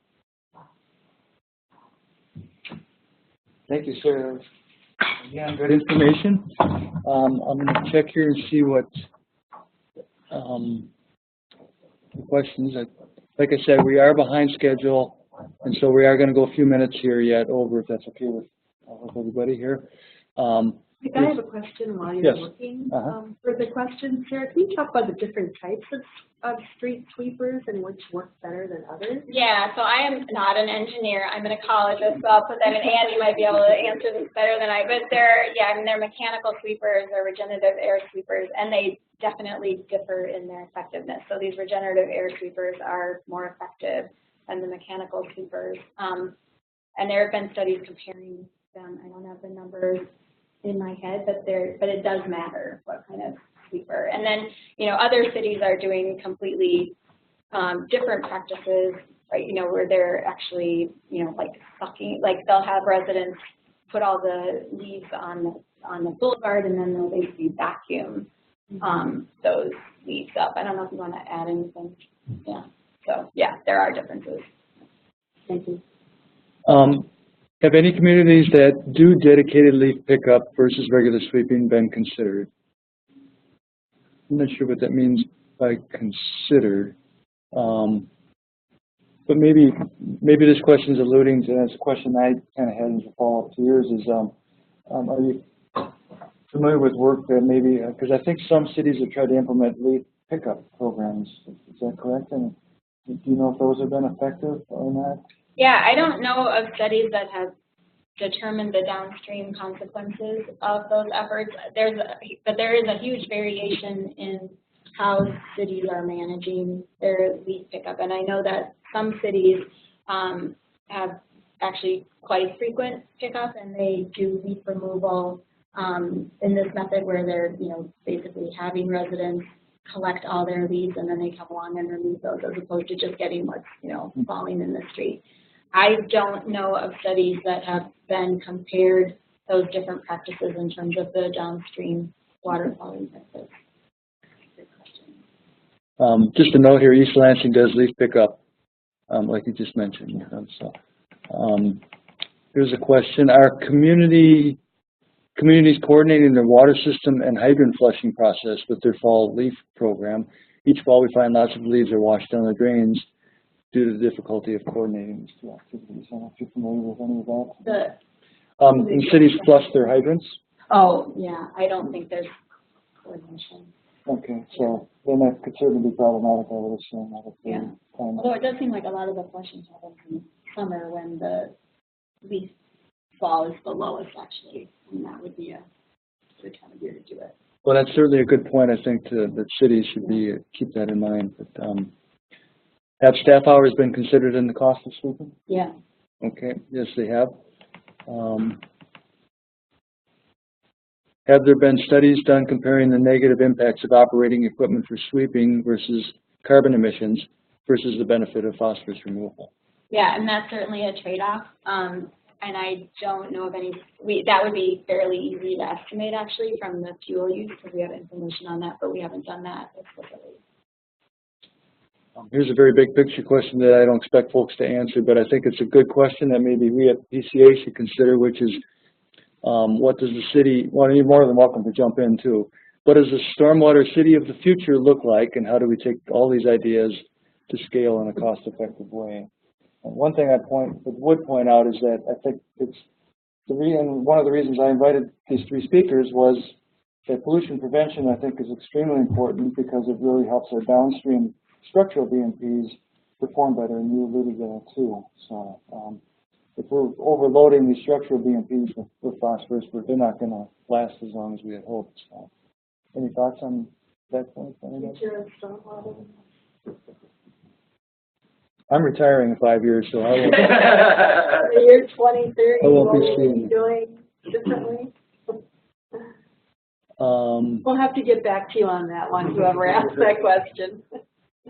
But I mean, I do think that what we want to move towards is some kind of where we want to close the phosphorus cycle, because right now, basically, our trees are acting as pumps. They're moving soil phosphorus into the street that's ending up where we don't want it in our water bodies. And if there's a way to capture that phosphorus and get it back on the landscape where it's needed in a sustainable way, which maybe means using, an electrified fleet of sweepers. I mean, those are the kinds of things that I think about as in the future. Yeah, that's an excellent point. I have heard it mentioned once or twice that, we're wasting phosphorus, really, is what it comes down to, which is a valuable resource. So has your P-loading model been tested for transferability? In other words, the five-fold cross-validation worked well in your study, but have you tested it in other areas with other tree characteristics, species densities? No, and that's an important question around this crediting issue. So that would be a great next step. Yeah. And one question that I had, or maybe it's more of a comment, I'm not sure, but you had mentioned that neighborhood centralized approach is not sustainable, and that makes sense to me, but it seems like that is maybe a good way to at least get the neighbors to start thinking about the issue, and so that might be the impetus to get them to do the more individual things. I don't know if that makes sense. No, absolutely, and I think that's what I meant by it engages citizens around issues of water quality and gets them to start thinking about water quality issues and potentially take more agency over efforts to keep litter fall out of streets. And I think that's an important research need is sort of, what are the best ways to engage citizens around these issues. Any urban forestry comprehensive planning guidelines that you're familiar with to minimize P-loading? Maybe that's a question more for urban forestry folks. Yeah, I mean, one of the things that we found, I didn't talk about this research today, but we actually compared phosphorus loading in different streets that have different tree species as the dominant street tree. And I think that it's actually the size of the tree and how much litter is coming into the street that's more important than, say, the phosphorus concentration. That seems to vary less. It doesn't vary that much from species to species. But, if you have more tree canopy cover, that's going to be the factor that's going to, increase your total phosphorus loading and litter fall. And it kind of struck me when I was thinking when you were talking about the different tree species and how they drop. Here we have the emerald ash problem because we've planted a monoculture in some areas. So the solution to that is to plant multiple species, but now you've got multiple species dropping leaves at different times. That's exactly right. And I think that, and that's something that we have thought a lot about is that, as urban foresters are diversifying the canopy in order to make the canopy more disease resistant and pest resistant, then that complicates things for street sweeping because it means that you may have different timing of litter fall. So, maybe the next step in terms of planning the tree canopy cover of the future is to try to at least plant species together that drop their leaves at the same time, even if they're different species. And I'm wondering, you mentioned phenology too, but I wonder if maybe some GIS mapping might be a useful tool to know that you have certain species in a certain area of the city and you can sweep here versus. Yeah, and we actually tried to. So there's a network of something called phenocams, which are basically webcams that track so that allow you to track phenology remotely, and we set one of those up in the city, but not at large scale. So I think the use of remote sensing, for instance, to track the timing of litter fall is a great way to collect a lot of data on phenology. Did you want to wrap up then? Yeah, so, well, I just... Come back here and wrap up real quick. I just wanted to thank the speakers, just a wealth of information, and I think we're really lucky in this state to have such great speakers who can talk about this important issue. So with that, again, thank you so much for your patience in getting through our technical difficulties. And just to kind of reiterate, I wanted to mention, as I said earlier at the beginning of the webinar, that, sorry about that, that there are professional development hours available and the certificate will be posted in the Stormwater manual. And what I'll do after the webinar is over, probably tomorrow, is I'll send an email to everyone who's registered, and I will give them the link to the recorded webinar, and also we'll get the Q&A up there as soon as possible. We'll go through all the comments or the questions that we received and try and provide the answers as soon as we can. So some other links in the manual that are related to today's presentation: wet ponds, biofiltration, there's information on trees, street sweeping, the calculator is in there, yard waste management, and phosphorus in stormwater lakes, and media and amendments to attenuate P. So we are looking to have another live webinar in the spring. We're looking at a webinar on constraints to infiltrating stormwater, and we really would like to we'd really like it if you would let us know what topics you are most interested in for future webinars. We have been doing several recorded webinars, and again, those are available for your viewing in the Stormwater Manual on the webinar page. We're doing more and more of these, so we'd love to hear feedback from all of you. So with that, that concludes the webinar for today, and thank you so much for your patience with us, and we hope that we'll have you on another webinar in the near future. Thank you.